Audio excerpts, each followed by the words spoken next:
WhatsApp guys, welcome to my YouTube channel. मैं हूं गौरांग अग्रवाल। आपको करवाने वाला हूं क्लास 8 साइंस का चैप्टर नंबर 1, जिसका नाम है क्रॉप प्रोडक्शन एंड मैनेजमेंट। इससे पहले कि हमने कुछ वीडियो में इसका introduction part, preparation of soil, sowing, adding manure and fertilizer, irrigation, कई प्रोसेस डिस्कस कर चुकी हैं। तो आज की इस वीडियो में हम पढ़ने वाले हैं टॉपिक प्रोटेक्टिंग फ्रॉम वीड्स। क्या पढ़ने वाले हैं? Protecting from weeds. देखिए हमारा टॉपिक 1.7 प्रोटेक्टिंग फ्रॉम वीड्स। तो इस टॉपिक में हम बेसिकली पढ़ने वाले हैं वीड्स क्या होती हैं। वीड्स एक टाइप के अनवांटेड प्लांट्स होते हैं और इन्हें कैसे हम अपनी फसल को इससे कैसे प्रोटेक्ट कर सकते हैं। ठीक है, तो आज की इस क्लास में हम यही पढ़ने वाले हैं। अगर आप हमारे चैनल पर नए हैं तो सबसे पहले तो हमारे चैनल को सब्सक्राइब कर दीजिए और लास्ट में अगर वीडियो अच्छी लगे तो वीडियो को लाइक करके ही जाइएगा। ठीक है, चलिए। Bhujo and Pahili went to the nearby wheat field and saw that there were some plants in the field. अब जो भुजो और पहेली थे वो एक नियरी बीट मतलब नियर बाय बीट फील्ड में गए, जो उनके पास की बीट फील्ड थी। उन्होंने देखा कि वहां पर कुछ और प्लांट्स भी ग्रो कर रहे थे उस फील्ड में, growing along with wheat plant, जो वीट प्लांट्स के साथ ग्रो कर रहे थे। In a field many other undesirable plants may grow naturally along with crop. तो कभी कभी क्या होता है फील्ड में कि जो अनडिजायरेबल प्लांट्स होते हैं, अनवांटेड प्लांट्स, वो कभी कभी ग्रो कर जाते हैं नेचुरली क्रॉप के साथ। हमने उन्हें ग्रो नहीं किया, वो खुद ही ग्रो हो गए। जैसे उन्हें न्यूट्रिशन दिखाई दिया, सॉइल दिखाई दिया। तो कई बार आपने देखा होगा कि धनिया वगैरह के पौधे खुद ग्रो कर जाते हैं, चाहे हमें उन्हें उगाया हो या नहीं उगाया हो। तो ऐसे ही इनमें होता है। इनमें कई बार क्या होता है, कुछ हम फसल उगाई, फसल उगने पर न्यूट्रिशन रिच सॉइल था, हर चीज की वहां पर अवेलेबल। तो क्या हुआ, खुद ही अनवांटेड प्लांट्स, वाइल्ड प्लांट्स ज्यादातर होते हैं इन वीड्स में। अनवांटेड प्लांट्स में व्हाइट प्लांट्स सबसे ज्यादा इंक्लूड होते हैं, ये सब खुद ही ग्रो हो जाते हैं। ठीक है, तो these undesirable plants are called weeds. तो ये जो अनडिजायरेबल प्लांट्स ग्रो हो जाते हैं इन्हें हम वीड्स कहते हैं। तो देखिए, आपको यहाँ पर वीड्स की डेफिनेशन में मिल गई कि वीड्स किसे कहते हैं। किसे कहते हैं? Plants that grow undesirably are called weeds along with the crop. जो प्लांट्स जो अनडिजायरेबल प्लांट्स हमारी क्रॉप के साथ ग्रो कर जाते हैं, हम उन्हें वीड्स कहते हैं। ठीक है, the removal of weeds is called weeding. लेकिन अब ये बताइए, अगर हम, मैंने अभी आपको बताया कि इसमें क्या होता है, ज्यादातर वाइल्ड प्लांट्स ग्रो होते हैं। अगर ये वाइल्ड प्लांट्स ग्रो होंगे तो ये हमारी क्रॉप प्लांट से ज्यादा पावरफुल होंगे, ज्यादा पावरफुल होंगे ना। तो क्या होगा, जब हम अपनी प्लांट्स को ग्रो कर रहे होंगे तो ये वाइल्ड प्लांट्स होंगे, ज्यादा ताकतवर होंगे। तो जब हम ग्रो करेंगे तो ये प्लांट्स वाटर को और ताकत से खींचेंगे अपनी तरफ। लेकिन जो हमारे सॉफ्ट सॉफ्ट मतलब हल्के हल्के प्लांट्स थे, बहुत नाजुक प्लांट्स थे, वो वाटर इतनी जल्दी नहीं खींच पाएंगे। तो उनके लिए भी कंपटीशन बढ़ जाएगा कि कौन ज्यादा पानी लेगा, कौन वो लेगा। तो वाइल्ड प्लांट्स तो अच्छे से अपनी ग्रोथ कर लेंगे, लेकिन हमारे प्लांट्स ग्रोथ नहीं कर पाएंगे। तो इसीलिए इन्हीं रिमूव करना पड़ता है। तो the removal of weeds is called weeding. तो इन्हीं वीड्स को रिमूव करने का प्रोसेस को हम वीडिंग कहते हैं। किसे वीडिंग कहते हैं? इन वीड्स को रिमूव, इन वीड्स के रिमूवल को हम वीडिंग कहते हैं। Weeding is necessary since weeds complete with nutrition with the crop plants for water, nutrition, space and light. तो क्या होता है, मैंने भी आपको बताया था कि वीडिंग नेसेसरी होती है, उन प्लांट्स को रिमूव करना नेसेसरी होता है, क्योंकि वीड क्या होते हैं, वीड क्रॉप प्लांट्स के साथ वाटर, न्यूट्रिशन, स्पेस और लाइट सबसे ज्यादा खींचते हैं। वो ज्यादा पावरफुल होते हैं, thus they affect the growth of the crop. तो जो हमने क्रॉप उगाई थी, ये उसे अफेक्ट करते हैं। वो हमारी जो क्रॉप होती है वो अच्छे से ग्रो नहीं कर पाती। ठीक है, some weeds interfere even in harvesting. कभी कभी क्या होता है, जब हम हार्वेस्टिंग कर रहे होते हैं, ये तब भी हमें तंग करते हैं। And may be poisonous for animals and human beings. और कई बार क्या होता है, कई वीड्स ऐसी होते हैं जो पॉइजनस होते हैं। वाइल्ड प्लांट्स है तो ऑफकोर्स पॉइजनस तो ज्यादातर वाइल्ड प्लांट्स होती हैं, ज्यादातर वाइल्ड प्लांट्स पॉइजनस ही होते हैं। तो ये पॉइजनस हो सकते हैं एनिमल्स, ह्यूमन बींग्स के लिए, क्योंकि जो हमारा वेस्ट पार्ट होता है प्लांट्स का, वो जो हमारी यूजेबिलिटी के नहीं होता, वो हम, आपने देखा होगा, हम हॉर्स, गाय, भैंस जो भी होती है फार्मर्स के पास, उन्हें खिलाते हैं, उन्हें फूडर के रूप में खिला देते हैं। लेकिन अगर वो पॉइजनस होगा तो वो तो पॉइजन कर देगा, वो तो पॉइजन फैला देगा ना गाय भैंस के अंदर। तो इस वजह से ये इन प्लांट्स को रिमूव करना नेसेसरी होता है। Farmers adopt many ways to remove weeds and control over their growth. अब फार्मर्स क्या करते हैं, कई वेज ढूंढते हैं और कई वेज ट्राई करते हैं, कई वेज करते हैं और ताकि उनकी जो रिमूव वीड्स ग्रो हो गए उन्हें रिमूव करने के लिए, उनकी ग्रोथ को रोकने के लिए, है ना, उनकी ग्रोथ को कंट्रोल करने में। Tilling before sowing of crops helps in uprooting and killing of weeds. अब विच में then dry up and get mix with the soil. तो देखिए यहाँ पर वही चीज आ गई, तो वापस प्रिपरेशन ऑफ सॉइल जब हम करते हैं तो उसमें आपने पढ़ा था कि फ्लोइंग और टिलिंग की प्रोसेस की जाती है, तो हम सॉइल को ऊपर नीचे करते हैं। तो उससे क्या होता है, जो हमारा जो प्लांट्स होता है ना, वीड वाला प्लांट, वीड्स जो होते हैं, उनकी जो रूट्स होती हैं, वाइल्ड प्लांट्स की जो रूट्स होती हैं या फिर जो वैसे प्लांट्स की रूट्स होती हैं, वो प्लांट्स जब हम फ्लोइंग या टिलिंग की प्रोसेस करते हैं, तो हम मिट्टी ऊपर नीचे करेंगे तो जो उनके रूट्स मिट्टी के साथ नीचे दबी हुई थी, फ्लोइंग की प्रोसेस में ऊपर आ जाएंगी और उनका ऊपर वाला हिस्सा तो वो ऐसे ऊपर नीचे होके टूट वूट जाएंगी, उनकी रूट्स खराब ही हो जाएंगी। तो इस वजह इससे इस प्रोसेस से भी हम वीडिंग की प्रोसेस कर सकते हैं और हम अपने वीड्स को निकाल सकते हैं। ठीक है, और उसके बाद वो ड्राई हो जाते हैं, सूख जाते हैं और फिर सॉइल के साथ मिक्स हो जाते हैं। The best time for the removal of weeds is before they produce flower and seed. लेकिन जो बेस्ट टाइम होता है उनकी रिमूव करने के लिए वीड्स का, वो तब होता है जब वो फ्लावर प्रोड्यूस, मतलब उनके फ्लावर प्रोड्यूस करने से पहले है और उनके सीड्स प्रोड्यूस करने से पहले है। क्योंकि अगर वो सीड्स और फ्लावर प्रोड्यूस कर लेंगे तो उनका जो सीड निकलेगा वो और प्लांट्स को ग्रो होने में हेल्प करेगा उन्हीं के जैसा। ठीक है, the manual removal includes physical removal of weeds by uprooting और cutting them close to the ground from time to time. और अगर हम मैनुअल रिमूवल की बात करें कि जो हम खुद अपने हाथों से तोड़ तोड़ के उन्हें अलग करें, तो वो फिजिकल रिमूवल ही इन्वॉल्व करता है कि हमें उन्हें उखाड़ना होगा या फिर उन्हें नाइफ से काट काट के डालना होगा time to time. This is done by the help of khurpi, knife नहीं खुरपी। यहाँ पे ये लोग खुरपी यूज करते हैं, क्या यूज करते हैं, खुरपी यूज करते हैं। ठीक है, वो जो वो होते हैं ना, वीड्स को काटने के लिए अपने हाथों से ये लोग खुरपी यूज करते हैं। ये seed drill also use to uproot weeds, और सीड ड्रिल भी यूज की जाती है वीड्स को अपरूट करने के लिए। ठीक है, weeds are also controlled by using certain chemicals called weedicides। लेकिन weeds का कंट्रोल करने का एक तरीका और होता है, उन पर कुछ केमिकल्स डाले जाते हैं, जैसे कि weedicides होता है। जैसे कि देखो आपको 2,4-D यहाँ पे आपका एग्जांपल दिया है। 2,4-D एक नाम का केमिकल है जो वीडिसाइड्स के रूप में यूज किया जाता है और वो प्लांट्स को मारने का काम करता है। अब आपको यहाँ पे वीडिसाइड्स की भी डेफिनेशन मिल गई। Weedicides are chemicals that control the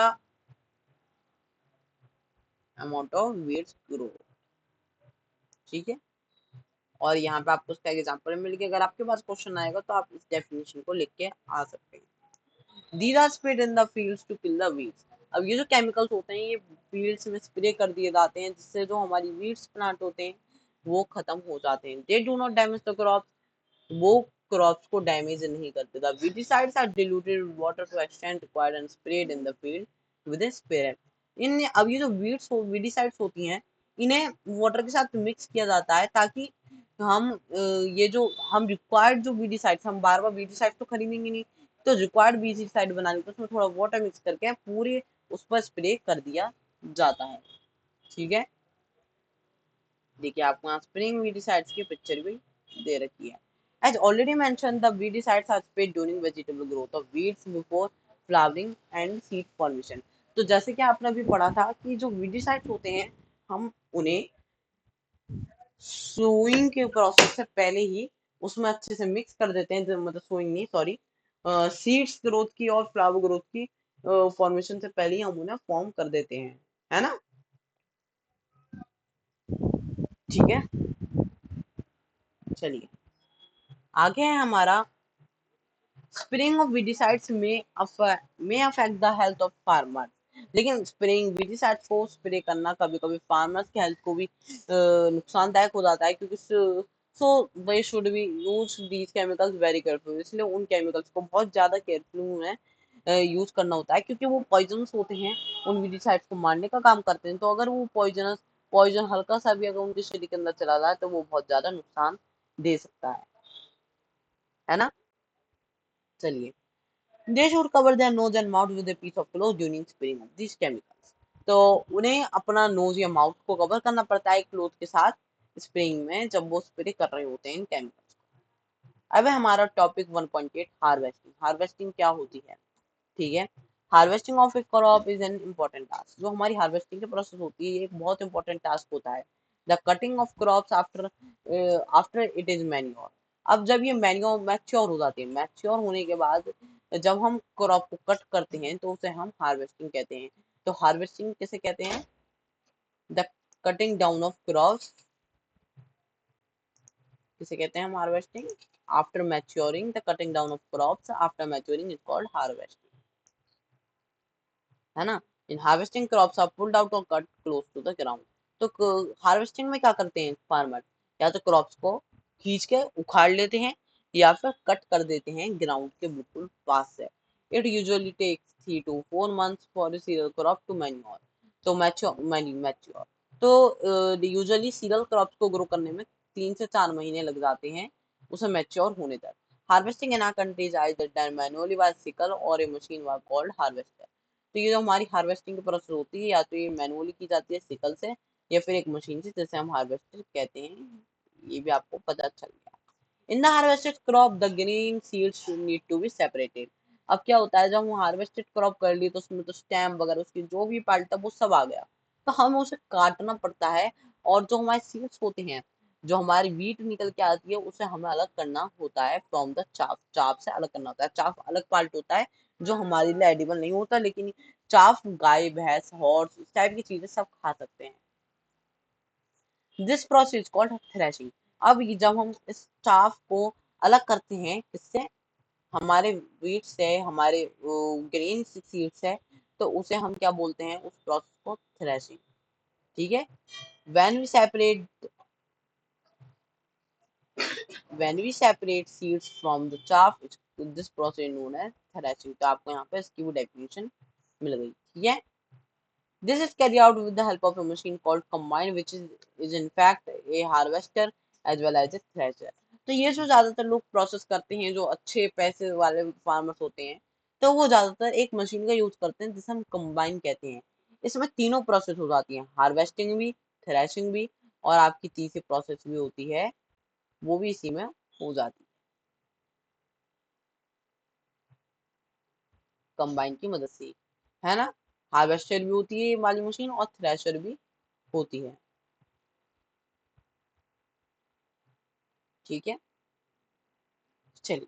farmers with small holdings of land do separation of grain and chaff by, एक मिनट,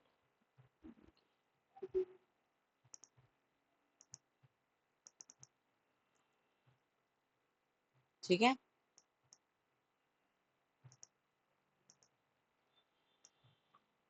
थोड़ा क्या, एक मिनट में पहले सेट कर देता हूँ।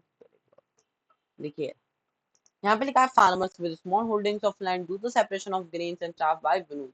तो जो फार्मर्स होते हैं जिनके पास स्मॉल होल्डिंग्स होती है, मतलब ज्यादा बड़ा लैंड नहीं होता, वो ये इन ग्रेन और चाफ का सेपरेशन विनोइंग के प्रोसेस करते हैं, जो आपने क्लास 6 में भी पढ़ी थी, जिसमें वो हवा से ऊपर गिराते हैं और जो हल्की हस्क वगैरह होती है वो उड़ के आगे हो जाती हैं, और जो हमारी भारी भारी ग्रेन्स होती हैं वो नीचे वहीं पे गिर जाती है। ठीक है।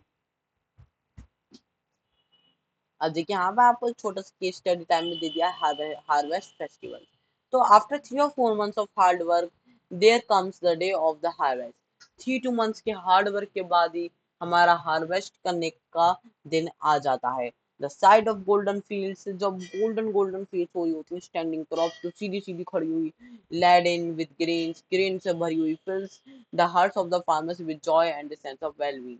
तो उन फार्मर्स के हार्ट्स बढ़ जाते हैं, मतलब उन्हें बहुत ज्यादा खुशी होती है कि जब उनकी क्रॉप्स से ग्रो हो जाती है। The efforts of the past session have borne fruit and it's time to relax and enjoy a little. तो उनका एक टाइम आ जाता है जिसमें उन्हें एंजॉय करने का मौका मिलता है, उन्हें खुशी होती है। The period of harvest is thus of great Joy and happiness in all parts of Indian man. तो ये बहुत ज्यादा जॉयफुल प्रोसेस होती है ना।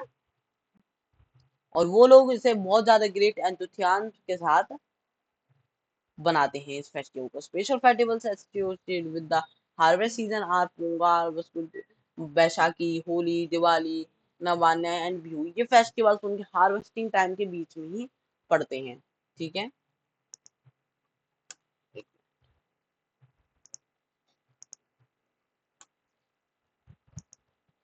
ठीक है,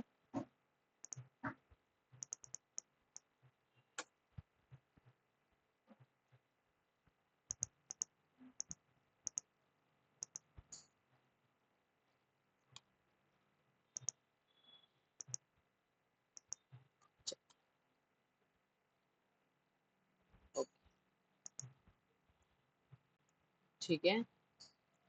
अब है हमारे पास they may get exploited or attacked by organisms। तो अब कभी कभी क्या होता है, अभी एक सेकेंड, एक मिनट, पता नहीं क्या हो गया है। हाँ देखिए, अब हमारे पास स्टोरेज, टॉपिक 1.9 स्टोरेज। अब क्या होता है कि स्टोरेज भी करना एक बहुत इंपॉर्टेंट टास्क होता है फार्मर्स के लिए, क्योंकि अगर स्टोरेज नहीं होगा तो क्या होगा, हमारी जो फसल है वो खराब हो जाएगी।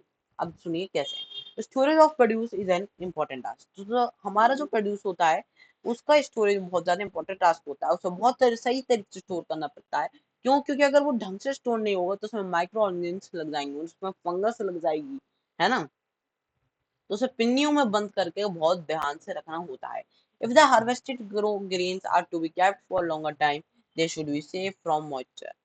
तो अगर हम अपनी हार्वेस्टेड ग्रेन्स को अगर बहुत टाइम तक रखना है तो उन्हें मॉइस्चर से सेफ रखना पड़ता है, इंसेक्ट से सेफ रखना पड़ता है, रैट्स, चूहों से सेफ रखना पड़ता है, और माइक्रो ऑर्गेनिज्म से भी, जैसे भी मैंने आपको एग्जाम्पल दिया, Pargana. Harvested grains have more moisture. अब क्या होता है, हमारी जो हार्वेस्टेड ग्रेन्स निकलती हैं लेकिन वो मॉइस्चर बहुत ज्यादा होता है। If freshly harvested grain seeds are stored without drying, अगर हमने उन्हें ड्राई करे बिना ही ग्रेन उन ग्रेन्स को रख दिया, दे में गेट एक्सप्लॉइट और अटैक्ड बाय ऑर्गेन्स, तो वो एक्सप्लॉइट हो जाएंगी, खराब हो जाएंगी, और माइक्रो ऑर्गेन्स से अटैक उन पर हो जाएगा, making them unfit for use और फॉर जर्मिनेशन। फिर वो क्या होगा, अनफिट हो जाएंगे और जर्मिनेशन के लिए बेकार हो जाएंगी, ठीक है, खराब हो जाएंगी। Hence for storing them, the grains are properly dried in the sun to reduce the moisture in them। तो उन ग्रेन्स को वो प्रॉपरली ड्राइड करने के लिए हमें उन्हें सन में रखना पड़ता है, जिससे उनका मॉइस्चर कम हो जाता है और वो सूख जाती हैं, तो उनमें माइक्रो ऑर्गेनिज्म की भी नहीं लगते। This prevents the attack by insect pest. तो इंसेक्ट पेस्ट से, इंसेक्ट से बचाने बच जाते हैं वो ड्राई होने की वजह से, बैक्टीरिया से बच जाते हैं और फंगी से भी बच जाते हैं, क्योंकि ये सब जो ऑर्गेनिज्म होते हैं ये मॉइस्चर में ही ग्रो करते हैं। ठीक है, अब हमारे पास, अच्छा अभी तो इसी में थोड़ा सा पार्ट है, खत्म होने वाला है, पहले हम इसे और पढ़ लेते हैं। Farmer store grains in the jute bags और मेटेलिक बिन्स। अब जो फार्मर्स होते हैं वो अपनी ग्रेन्स को जूट बैग्स या फिर मेटेलिक बिन्स में रखते हैं। However, large scale storage of grains in done in silos or granaries to protect them from pests like rats and insects। ठीक है, तो क्या होता है, अब जो हम अपनी प्रोसेस करते हैं, इस प्रोसेस को करने के लिए हम अपने उसे क्या कहते हैं, अपने ग्रेन्स को कट्टों में भर भर के बहुत सेफ से रखना होता है। अब फार्मर्स जो होते हैं वो किस किस में भर के रखते हैं, एक तो स्लोज में भर के रखते हैं, ग्रेनरी ज्यादातर अपनी जो ग्रेन होती हैं वो लोग इसी में भर के रखते हैं। देखिए स्लोज ऐसे ऐसे बड़े बड़े टैंकर से होते हैं जिनमें वो अपनी ग्रेन्स भर के रखते हैं, और ग्रीनरी जैसे ऐसे करके बोरियां सी होती हैं जूट से बनी हुई, जिसमें वो अपनी ग्रेन्स रखते हैं। यहाँ पे वो प्रोटेक्ट रहती हैं पैट से, रैट से और इंसेक्ट जैसे और कई सारे ऑर्गेनिज्म से। Dried neem leaves are used for storing food grains at home. अब जो हमारी जो ग्रेन्स होती हैं उनमें हमें ड्राइड नीम लीव्स भी डाल देते हैं, क्योंकि इन नीम लीव्स की मदद से उनमें कोई भी ऑर्गेनिज्म ज्यादा अंदर तक नहीं जा पाता, है ना। मतलब नीम लीव्स की मदद से, वो नीम लीव्स जो होती हैं, ड्राई नीम लीव्स उन्हें प्रोटेक्ट करती हैं हमारी फूड ग्रेन्स को स्टोर करने के लिए होम पर। For storing large quantities of grains in big godown, specific chemical treatments are required to protect them for pest और माइक्रो ऑर्गेनिज्म। तो जो हमारा लार्ज क्वांटिटी ऑफ ग्रेन, क्योंकि फसल तो बहुत सारी बनती है लेकिन उन्हें फैक्ट्री में रखा भी तो बहुत तरीके से जाना पड़ता है, वरना उनमें चूहे लग जाएंगे, माइक्रो ऑर्गेनिज्म लग जाएंगे। तो उनसे बचाने के लिए उन्हें लार्ज क्वांटिटीज में गोडाउन्स में रखा जाता है, और कुछ केमिकल्स ट्रीटमेंट चलते रहते हैं, उनके ऊपर कुछ केमिकल्स स्प्रे करे जाते रहते हैं, जिससे वो पेस्ट और माइक्रो ऑर्गेनिज्म से प्रोटेक्ट होती रहती हैं। ठीक है, अब है हमारे पास टॉपिक 1.10 फूड फ्रॉम एनिमल्स। ठीक है, ये हमारे इस चैप्टर का लास्ट टॉपिक है। इसके बाद हमारी एक्सरसाइज बचेगी, तो एक्सरसाइज की वीडियो मैं आपको बाद में बना के दे दूंगा। ठीक है, पहले तो हमने इसमें एक एक्टिविटी दी है 1.3, make the following table in your notebook complete. तो इसमें आपको कंप्लीट करना है कि हम कहाँ कहाँ से पाते हैं, ये तो आप लोग कर ही लेंगे, है ना। चलिए, after completing this table you have must seen that like plants and animals also provide us with different kinds of food। तो आपने इस टेबल को पढ़ने के बाद पढ़ा होगा कि समझा होगा कि जो हमारे हम जो फूड पाते हैं वो ओनली प्लांट्स ही नहीं, हम एनिमल्स से भी पाते हैं। लाइक प्लांट्स एनिमल्स बोथ से हम डिफरेंट काइंड्स ऑफ फूड पाते हैं। Many peoples living in coastal areas consume fish as major part of their diet. लेकिन जो ज्यादा कोस्टल एरियाज में रहने वाले लोग होते हैं वो फिश को ही खाते हैं अपनी डाइट के लिए। क्यों? क्योंकि वहां पे फिश बहुत ज्यादा मात्रा में अवेलेबल होती है, वहां पे सीधे समुंदर है, बहुत सस्ती भी मिलती है और बहुत ज्यादा अवेलेबल भी होती है ना। In the previous classes you have learned about the food that we obtain from plants. अब आपने पिछली क्लास में ये भी पढ़ा था और आपको याद भी होगा कि हम फूड जो लेते हैं वो प्लांट से भी ऑब्टेन होता है और एनिमल से भी ऑब्टेन होता है। We have just seen that the process of crop production involves a number of steps like selection of seeds, sowing etcetera. अभी आपने कुछ ऐसी प्रोसेस पढ़ी जिसमें आपने पढ़ा कि कुछ ऐसे नंबर ऑफ स्टेप्स पढ़े, जैसे कि सिलेक्शन ऑफ सीड्स करते हैं, फार्मर सोइंग की प्रोसेस करते हैं, और similarly animals Rudyard at home और इन फार्म्स। और ऐसे ही एनिमल्स को भी रियर किया जाता है, मतलब पाला जाता है, या तो होम में या फिर वो लोग फार्म में पालते हैं। Have to provided with proper food shelter and care. और उन्हें भी प्रॉपर प्रोवाइड किया जाता है, फूड प्रोवाइड किया जाता है, शेल्टर प्रोवाइड किया जाता है, उन्हें भी प्रॉपर केयर की नीड होती है। Okay, when this is done on large scale, जब इसी एनिमल्स की देखभाल को हम ज्यादा लंबे स्केल पर करते हैं, it is called animal husbandry. उसी ज्यादातर उसी ज्यादा स्तर पर, बड़े स्तर पर करने वाले पालने वाले लोगों को हम कहते हैं एनिमल हस्बेंड्री। तो यहाँ पे आपको एनिमल हस्बेंड्री की भी डेफिनेशन मिल गई। ठीक है, यहाँ पे आपका fish is food, fish is good for health. Fish एक हेल्थ के लिए गुड होती है क्योंकि हम उससे कॉड लिवर ऑयल पाते हैं फिश से ही, और वो विटामिन डी में बहुत ज्यादा रिच होता है। तो आज की वीडियो में मैं इतना ही करवाना चाहूंगा, अगली वीडियो में मिलते हैं हम इसके एक्सरसाइज करवाने के लिए। Thank you, have a nice day. और अगर हमारी वीडियो पसंद आई हो तो वीडियो को लाइक करना मत भूलिएगा, हमारे चैनल को भी सब्सक्राइब करके ही जाइएगा।